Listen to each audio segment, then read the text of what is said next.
Hello दोस्तों, मैं हूं सुशोभन और स्वागत है आपका साइंस फैक्ट्स टीवी पर। ऐसा अनेकों बार होता है जब कई होनहार वैज्ञानिकों के काम को सराहा नहीं जाता और उनके काम को नज़रअंदाज कर दिया जाता है। ऐसे कई किस्से हैं जब उनके साथ भेदभाव हुआ है। हम वैसे तो बड़े बड़े वैज्ञानिकों के बारे में जानते हैं ही। आज हम जानेंगे ऐसे वैज्ञानिकों के बारे में जो पक्षपात तथा भेदभाव के शिकार हुए। रोज़ालिंड फ्रैंकलिन, जिनका जन्म 1920 में हुआ। इन्होंने डीएनए की डिस्कवरी में अपना महत्वपूर्ण योगदान दिया, पर अपने सराहनीय काम के लिए इन्हें क्रेडिट नहीं मिला। ये बड़े दुख की बात है।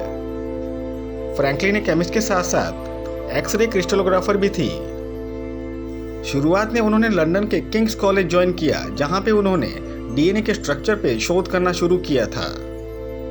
डीएनए के स्ट्रक्चर के शोध में उनके सहभागी बने मॉरिस विल्किंस, पर आगे चल के मॉरिस ने फ्रैंकलिन को धोखा दिया तथा फ्रैंकलिन को बिना बताए तथा बिना उनके परमिशन के शोध का सारा डेटा क्रिक और वॉटसन के साथ शेयर किया।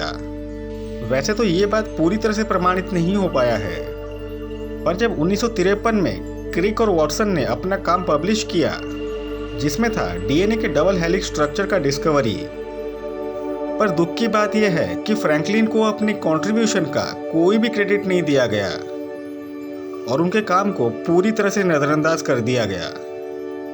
सन 1962 में क्रिक, वॉटसन और विल्किंस को नोबेल प्राइज से नवाजा गया और सन 1958 में फ्रैंकलिन ओवेरियन कैंसर की वजह से गुजर गई। असल में फ्रैंकलिन नोबेल प्राइज की हकदार थी, जो उन्हें नहीं मिला। सुब्रमण्यम चंद्रशेखर, जिनका जन्म 1910 में हुआ तथा मृत्यु 1995।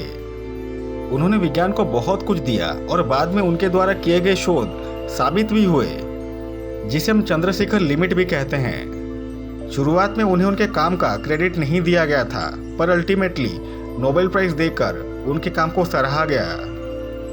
सन 1983 में फिजिक्स में उन्हें नोबेल प्राइज से सम्मानित किया गया था। चंद्रशेखर का जन्म हुआ था ब्रिटिश इंडिया, जो अब पाकिस्तान है। मात्र 19 साल में उन्होंने अपना पहला एकेडमिक पेपर लिखा, जब उन्होंने अपना बीएससी कंप्लीट किया। उसके बाद भारत सरकार ने उन्हें स्कॉलरशिप देकर कैम्ब्रिज भेज दिया, जहां पे उन्होंने अपना ग्रेजुएशन कंप्लीट किया।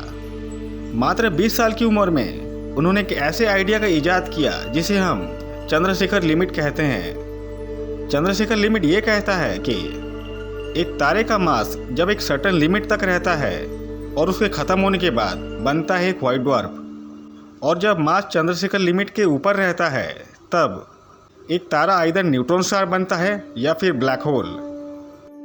सुब्रमण्यम चंद्रशेखर को नोबेल प्राइज तब मिला जब वो 73 ईयर्स के थे।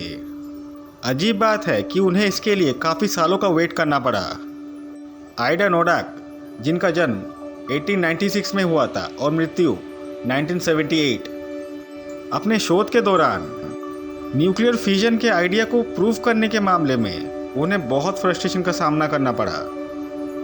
उनके सराहनीय काम तथा अचीवमेंट्स के बावजूद उन्हें 2 से ज़्यादा बार क्रेडिट नहीं दिया गया था।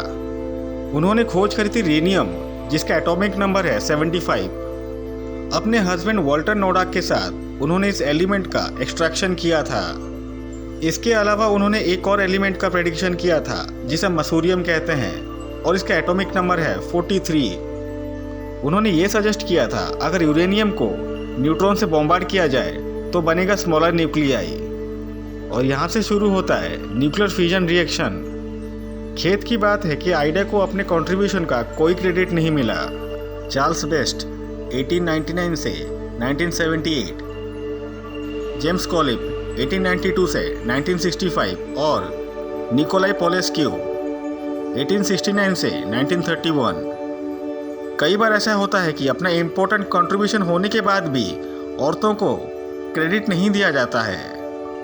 एक ऐसा केस हुआ था 1923 में, जब इंसुलिन के डिस्कवरी पर नोबेल प्राइज दिया गया था सर फ्रेडरिक बेंटिंग और जॉन मैक्लोइड को। सन 1914-1916 के बीच में रोमन साइंटिस्ट एक एक्सपेरिमेंट किया, जिसमें उन्होंने पैनक्रिएस से एक एंटी डायबिटिक सब्सटेंस एक्सट्रैक्ट किया और एक डायबिटिक डॉग पे इंजेक्ट किया, पर प्रथम विश्व युद्ध की वजह से उन्हें अपना लैब बंद करना पड़ा। 1921 तक वो अपना शोध पब्लिश नहीं कर पाए और उसी दौरान फ्रेडरिक बेंटिंग और चार्ल्स बेस्ट पॉलेस्क्यू के जैसे एक्सपेरिमेंट्स कर रहे थे जिनका उन्हें नोबेल प्राइज मिला। चेन शिंग वू 1912 से 1997 इन्होंने अपने दौर पे एक कैंपेन चलाया था जिसमें इन्होंने साइंस की फील्ड में वुमेन इक्वालिटी पे जोर दिया। प्यार से इनका निकनेम रखा गया था the first lady of physics. इन्होंने एक हाइपोथेसिस का इजाद किया जिसे कहते हैं the law of conservation of parity, जिसमें उन्होंने ये आइडिया दिया कि हमारी दुनिया की तरह एक और दुनिया भी है, पर वो एक मिरर इमेज की तरह है। फॉर एग्जाम्पल क्लॉकवाइज और एंटी क्लॉकवाइज। पैरिटी लॉ के हिसाब से वो मिरर की दुनिया एंटी क्लॉकवाइज है, मतलब कि हमसे विपरीत पर सेम। चेन के इस आइडिया को ज़्यादातर लोगों ने इग्नोर कर दिया, पर उनके कोलीग थियोरेटिकल फिजिसिस्ट संग डाओ ली ने इसे एक्सपेरिमेंटली टेस्ट करने के लिए प्रोत्साहित किया। योनाइस फुटे 1819 से 1888 इनके द्वारा किए गए ग्रीन हाउस इफेक्ट के शोध को वो सराहना नहीं मिली जिसकी वो हकदार थी। आमतौर पे आयरिश फिजिसिस्ट जॉन टिंडल को क्रेडिट दिया जाता है ग्रीन हाउस इफेक्ट के डिस्कवरी के लिए।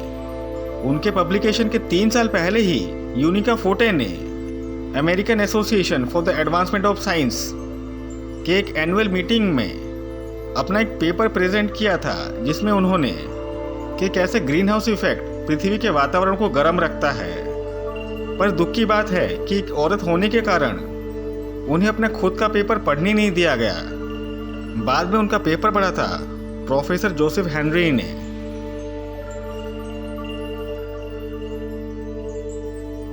नेटी स्टीवंस 1861 से 1912। स्टीवंस की डिस्कवरी काफ़ी साउंड था, पर औरत होने के कारण उनको पीछे कर दिया गया।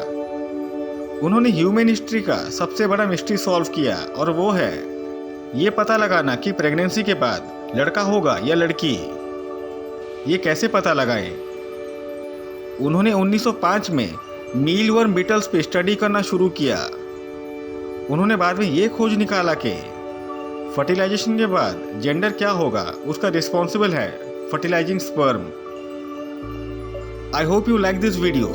Please do subscribe to my channel. Thank you.